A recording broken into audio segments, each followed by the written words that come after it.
Good morning. आज हम लोग स्टार्ट करेंगे फंक्शंस का एक बहुत इंपॉर्टेंट टॉपिक जिसे हम लोग इनवर्स ऑफ एन एलिमेंट कहते हैं। इनवर्स ऑफ एन एलिमेंट, देखो यहीं से आपका inverse of a function start होगा। और साथ ही साथ बेटा जी हम लोग जो मेन क्वेश्चंस आपके एग्जाम में आते हैं उन्हीं को हम लोग यहाँ से स्टार्ट करेंगे। ठीक है, इसके बाद इनवर्स ऑफ अ फंक्शन, फिर आपका रियल फंक्शंस आ जाएगा, फिर आपके जो ब्रैकेट्स के रियल मीनिंग होते हैं, कौन सा ओपन ब्रैकेट होता है, कौन सा क्लोज ब्रैकेट होता है, जिसके क्वेश्चन आएंगे। तो इतने देर तक हम लोग बेसिक देख रहे थे। अब हम लोग जो एप्लीकेशन बेस्ड क्वेश्चन आते हैं उनको देखेंगे। ठीक है, ये आपके IIT JEE, ठीक है, ये आपके CUET या किसी भी KV या नवोदय या कोई भी PGT RPSC फर्स्ट ग्रेड, इन सब में जब आप मैथ्स को ऑप्ट करते हो तो ये पेपर आपके लिए बहुत इंपॉर्टेंट है। अब देखो, मान लेते पहले एक डेफिनेशन करके हिसाब से लिखते हैं कि बहुत बेसिक से लैंग्वेज में मान लेते हैं मेरे पास दो सेट है A और B। ठीक है, और A और B हम लोग जैसे डिफाइन करते हैं, कैसे डिफाइन करते हैं, ऐसे डिफाइन करते हैं। तो मान लो ऐसा आपकी मैपिंग है। अब हम करेंगे क्या कि A जो है स्मॉल a का एलिमेंट है और B जो है स्मॉल b का एलिमेंट है किसी फंक्शन B के। तो B क्या कहलाएगा, F का इमेज A में। ठीक है, सो एक प्री इमेज और inverse of element B under F and we write it as A is equal to F inverse. ठीक है, लेकिन जब कुछ क्वेश्चंस करेंगे या आपको डायग्रामेटिकली दिखाएंगे तो आपको ज्यादा समझ में आएगा। तो उससे पहले मैं क्या करना चाहूंगी, मैं थोड़ा सा लिखना चाहूंगी इसके ऊपर क्या कि लेट आपका A and B two sets, दो सेट्स है, and let F of A to B कुछ इस टाइप की बी अ मैपिंग। क्लियर। तो हम जैसे जानते हैं कि अर्लियर भी हम लोगों ने बोला कि A जो है एलिमेंट ऑफ A है is associated to B as a element of B under the function F। Then हम कहेंगे कि B is called the image of A and we write as B is equal to F of A। ऐसे लिखते हैं हम लोग। तो हम ये कहेंगे कि वी कैन से दैट क्या कहेंगे कि A is the pre image और inverse element of B under F। और हम A को क्या लिख सकते हैं, इस वजह से हम A को क्या लिख सकते हैं, F inverse of B। Clear है। लेकिन मैं सबसे अच्छा ये कहूँगी कि हम इसका एक क्या कहते हैं कि डायग्रामेटिकली शो करेंगे। लेकिन हम उसके पहले पढ़ चुके हैं कैसा कैसा कि बाइजेक्शंस पढ़ चुके हैं, सब्जेक्टिविटी पढ़ चुके हैं, ये सारी चीज़ें पढ़ चुके हैं।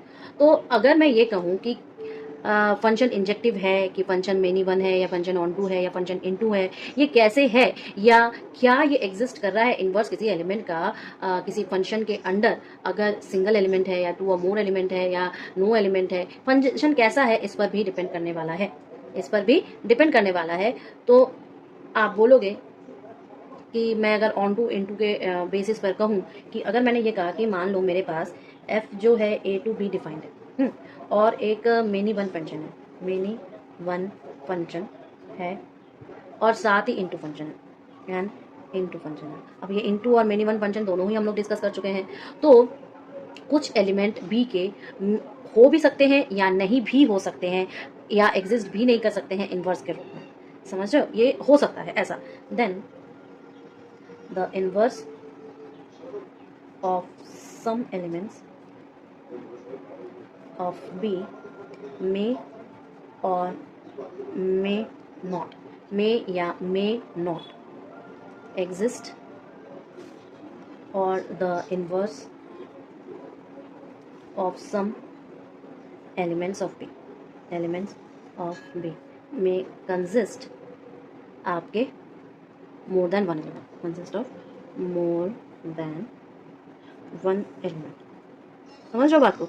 तो अगर मैंने बोल दिया B अगर बाइजेक्शन है तो क्या होगा, सिंगल एलिमेंट एग्जिस्ट करेगा। B अगर बाइजेक्शन है तो सिंगल एलिमेंट एग्जिस्ट करेगा। तो मैं ये बहुत इंसिस्ट करूंगी बेटा जी, थोड़ा सा प्रीवियस ईयर करके देख लेना, क्योंकि मैं फंक्शंस का एक अलग ही चैप्टर आज एक अलग ही प्लेलिस्ट तैयार करवा दूंगी आप लोग के लिए। ठीक है, मान लेते हैं कि if F is a bijection, मान लेते हैं कि F अगर एक बाइजेक्शन है, देन फॉर ईच B किसका एलिमेंट है, B का, तो F इनवर्स B एग्जिस्ट। ठीक है, and it consist of a single element only. ठीक है। तो अगर मैं एक फंक्शन के तौर पे सारे जो अभी हम लोगों ने इन्वर्स के बारे में डिस्कस किया वो अगर मैं दिखाना चाहूँ तो कैसे दिखाऊंगी? मान लो मेरे पास एक सेट ए है, एक सेट बी है, कुछ इस तरीके का ए और बी। ए में एलिमेंट है A1, A2, A3, A4, A5, A6, ठीक है। और इसमें एलिमेंट है B1, B2, B3, B4, B5, B6, B7, ठीक है। अब ये एक दूसरे से जुड़े हुए हैं किससे? फंक्शन f से। अब ए का जो कनेक्टिविटी है आप मान लो कि B3 से है, ठीक है। A2 की कनेक्टिविटी भी आपके B3 से है, B3 से है। A3 की कनेक्टिविटी आपकी B4 से है, ठीक है। A4 की कनेक्टिविटी आपकी B2 से है। A5 की कनेक्टिविटी आपके B5 से है और A6 की कनेक्टिविटी आपके B5 से है, मान लो, ठीक है। तो इस चीज को मैं रिप्रेजेंट कैसे करूं ये मेरे लिए ज्यादा इंपॉर्टेंट है। देखो F inverse of B1 is equal to 5, ठीक है। F inverse of B2 is equal to A4 दिया हुआ है। F inverse of your B3 क्या दिया हुआ है? A1, A2, दोनों चीजें दी हुई हैं, सॉरी। इसके बाद F इनवर्स ऑफ B4 क्या दिया हुआ है? A3। F inverse of B5 क्या दिया हुआ है आपका?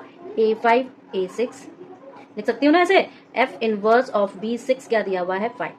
और साथ ही साथ आपका F इनवर्स ऑफ B7 जो है वो आपका 5 मतलब यहाँ पे इसकी मैपिंग दी नहीं गई है, मेरे कहने का यही मतलब है, इसलिए मैंने उसको एज्यूम कर लिया है 5 है, ठीक है। तो ये चीज हम लोग क्या निकालें? हम लोग किसी एलिमेंट का इन्वर्स निकालना है, याद रखना एलिमेंट का इन्वर्स निकालना है, ठीक है। अब कुछ क्वेश्चंस कर, अब देखो क्या क्वेश्चन दिया गया है कि f डिफाइन किया गया है q से q तक, ठीक है। और fx को कैसे हम लोग कर सकते हैं? x²। तो मुझे f इनवर्स आपका निकालना क्या है बताओ? f इनवर्स 9 निकालना है, f इनवर्स -5 निकालना है और f इनवर्स 0 निकालना है। कैसे निकालेंगे? देखो पहला वाला अगर करने की कोशिश करें तो मैं कहूंगी कि हमारे पास मान लेते हैं f inverse of 9 is equal to x है। देन हम कह सकते हैं कि f of x is equal to 9। This implies that x² is equal to 9। So हम x की वैल्यू क्या निकाल सकते हैं? +-3 निकाल सकते हैं। तो इस वजह से आपका जो f इनवर्स ऑफ 9 हो जाएगा वो -3 और 3 हो जाएगा, ठीक है। दूसरे नंबर पर क्या कहा है? f इनवर्स ऑफ -5 निकालना है। तो मान लेते हैं let f inverse of -5 is equal to x। Then हम कहेंगे कि भैया f of x is equal to -9। This implies that x is equal to x² actually is equal to -5, which is not possible. ये क्या possible है? Which is not possible. क्यों भैया? क्योंकि ये एलिमेंट डिफाइन किया गया ना, x किसका एलिमेंट है? q टू q यहाँ पर है, तो x is the element of q। Therefore हम कहेंगे कि f इनवर्स ऑफ -5 जो होगा 5 हो जाएगा, ठीक है। तीसरे नंबर पर हम कहेंगे कि लेट आपका 0 का निकालना है, तो f inverse of 0 is equal to x। Then हम कहेंगे कि f of x is equal to 0। This implies that x² is equal to 0। This implies that x is equal to 0। तो हम कह सकते हैं भैया f इनवर्स ऑफ 0 का क्या है? आपका 0 है। समझ में आ गया ना? नेक्स्ट क्वेश्चन करें ना। नेक्स्ट क्वेश्चन देखिए, एक फंक्शन f जो है R टू R डिफाइन किया गया है, f(x) है x² + 5x + 9। तो हमें f इनवर्स 8 और f इनवर्स 9 निकालना है। कैसे निकालेंगे? देखो ये एक क्वाड्रेटिक फंक्शन है, तो पहले हम लोग डिस्क्रिमिनेंट रूल से इसका रूट्स निकाल लेते हैं। तो आप निकालो और मुझे बताओ। लेट f इनवर्स आप 8 है is equal to x। Then f of x is equal to 8। This implies that आपका x² + 5x + 9 is equal to 8। तो इसका नियम के हिसाब से हम x की वैल्यू निकालेंगे -5 ± √21/2। ये R में है, विच आर इन R, ठीक है। तो देयरफॉर मैं f inverse of a is equal to 2 points हो गए, माइनस एक प्लस, सो -5 + √21/2 और -5 - √21/2, ठीक है। ये दोनों हो गए। अगेन हम कहेंगे कि लेट आपका f इनवर्स 2 के लिए निकालने को बोला है ना, 9 is equal to x। This implies that आपका f of x is equal to 9। This implies that x² + 5 of x + 9 is equal to 9। So 0 हो जाएगा, इसका मतलब वो 0 हो जाएगा। So this implies that x² + 5x is equal to 0। तो इसके क्या हो जाएंगे? x + 5 हो गया इज इक्वल टू 0। तो x की वैल्यू क्या आ गई? एक बार 0 आ गई और -5 हो गई। तो ये दोनों ही एलिमेंट ऑफ R है, विच आर इन R। तो हम कह सकते हैं भैया कि f इनवर्स 9 जो है वो आपका 0 और 5 है। क्लियर है ना? एक और क्वेश्चन करें। नेक्स्ट क्वेश्चन देखो वही सेम है, f c से c तक डिफाइन किया गया, f(x) = x² - 1। f इनवर्स -5 और f इनवर्स आपका 8 निकालना है। कैसे निकालोगे बेटा जी? करो एक बार अपने से भी, ठीक है। तो अगर मैं बोलूँ let f inverse -5 is equal to x, then आपका हो जाएगा f of x is equal to -5, this implies that आपका X square -1 is equal to -5, this implies that X square is equal to -4, तो एक्स की value क्या हो जाएगी √(-4), यानी कि कॉम्प्लेक्स नंबर में बोला है तो x is equal to +-2y हो जाएगा, तो विच इज इन सी। ठीक है, तो देयरफॉर हम एफ इनवर्स ऑफ -5 क्या लिख सकते हैं, 2y और -2y। सिमिलरली हम 8 का भी करेंगे। अगेन आप बोलोगे कि लेट एफ इनवर्स ऑफ 8 है, बार बार 9 कर रहे थे तो याद आ गया, x है, देन हम कहेंगे कि एक्स स्क्वायर -1 आपका क्या हो जाएगा 8, this implies that X square is equal to 9। ठीक है, this implies that X is equal to +-3। अब बोलो सी में है तो विच आर इन सी, तो देयरफॉर मैं कहूँगी कि एफ इनवर्स आपका 8 का इज इक्वल टू हो जाएगा -3 और 3। ठीक है ना, हो जाएगा।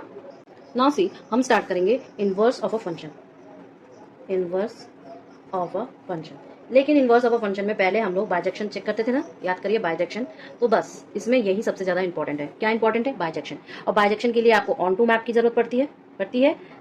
तो और साथ में एक और होता है ऑन टू मैपिंग, हो गई, क्लियर है। और साथ ही साथ बेटा जी आप ये भी तो चेक करते हो ना कि मेनी वन फंक्शन है या नहीं है, ये सारी चीज़ें भी चेक करते हो। तो आपको बाइजेक्शन चेक करना है, कैसे भी बाइजेक्शन का इंजेक्टिविटी चेक करेंगे, यही तो रूल होता है। तो हमें कैसे चाहे सारी चीज़ों को चेक करेंगे, एक मैं थोड़ा सा डेफिनेशन और एक कॉम्प्लेक्स टाइप का लिख दूंगी जिससे कि आपको ये हेल्पफुल मिलेगा बाद में याद करने के लिए। मान लेते हैं कि हमारे पास ए एंड बी दो सेट हैं, 2 सेट्स, ठीक है।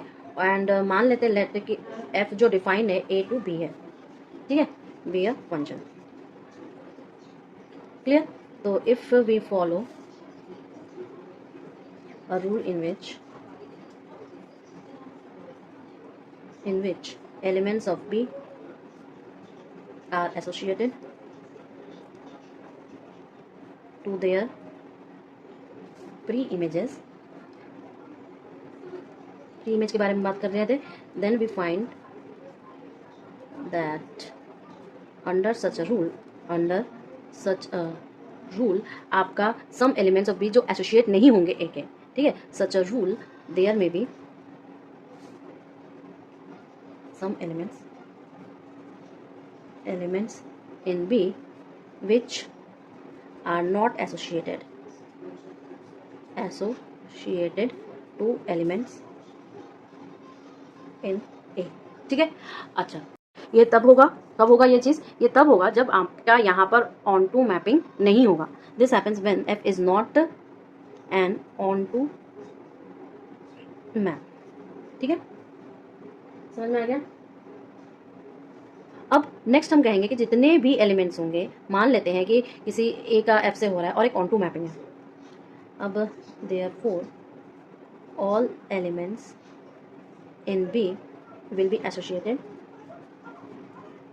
associated to some elements in A if F is an onto map। देखो ये मैं थ्योरी लिख रही हूँ, लेकिन जब मैं क्वेश्चंस करूंगी और ज़्यादा ना तो आपको ये हेल्प मिलेगा, बस इसके बाद ही मैं क्वेश्चंस बताऊंगी आपको। तो ऑन टू मैप हो गया। ऑल्सो अगर ये मेनी वन फंक्शन है और सेम रूल को ही एसोसिएट कर रहा है तो हम कैसे दिखाएंगे, तो यूनिक एलिमेंट ए क्या होगा, इंजेक्टिव मैप के कारण।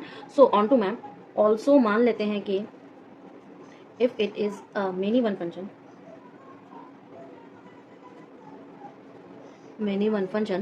then under the said rule an element in B may be associated to more than one element in A, ठीक है, more than one element in A। तो therefore हम ये कहेंगे कि वो इंजेक्टिव मैपिंग है। therefore an element in B will be associated to an unique element in A if F is an injective map. अब इसको शो कैसे करेंगे बेटा जी, मान लो कि मेरे पास एक सेट ये है, एक सेट ये है, ठीक है। अब यहाँ से यहाँ पर जाना, मान लो ये ए है, ये बी है। अब यहाँ पे x is equal to F inverse of y है और यहाँ पे y is equal to F of x है, ठीक है। यही तो हम लोग कब से कर रहे थे। तो ये मान लो f से यहाँ पर एसोसिएटेड है तो इस डायरेक्शन में, तो ये चीज़ यहाँ पर किस डायरेक्शन में होगी, f इनवर्स की डायरेक्शन में होगी ना। होगी कि नहीं, बताओ। तो यही चीज़ हमको बतानी होती है कि हम टोटली बाइजेक्शन को देखना चाह रहे हैं। तो पूरा का पूरा डिस्कशन क्या है कि अगर एफ जो फंक्शन है वो डिफाइन किया गया है ए से बी तक इज बाइजेक्शन। बाइजेक्शन के लिए आप प्रीवियस वीडियो देख सकते हो बहुत अच्छे तरीके से। We can define a new function from B to A which is associated सारे each element associates each elements y is the element of b to its pre-image f inverse of y element of a। ठीक है, सच function जो कहलाता है, सच function is known as inverse of function f। ठीक है, यानी कि f इनवर्स। क्लियर है ना? देखो अब क्या दिया गया है कि हम एक एग्जांपल कर देते हैं, फिर कल हम लोग बहुत अच्छी तरीके से इसको डिस्कस करेंगे और क्वेश्चंस के थ्रू। इफ ए इज मान लो कि ये 1 2 3 इसमें है, 4 तक है, इसमें ये सेट है, तो एफ ए से बी तक डिफाइंड है, एफ एक्स जो है 2x है, तो एफ और F inverse set of orders लिखने पड़ेंगे। कैसे लिखेंगे? तो हमारे पास देखो क्या है कि एफ ऑफ 1 जो है वो 2 है, एफ ऑफ 2 जो है वो 4 है, एफ ऑफ 3 जो है वो 6 है, और साथ ही साथ एफ ऑफ 4 जो है वो 8 है। ठीक है, तो हम एफ को कैसे लिख सकते हैं सेट ऑफ पेयर्स में? तो 1 2 2 4 3 6 4 8। ठीक है, क्लियरली बाइजेक्शन दिखाई दे रहा है, which is clearly a bijection. ठीक है, तो एफ इनवर्स क्या हो जाएगा? 2 1 4 2 6 3 8 4। समझ में आ गया? ये हमारा एफ इनवर्स था। हम लोग और करेंगे एफ इनवर्स के क्वेश्चंस नेक्स्ट क्लास में।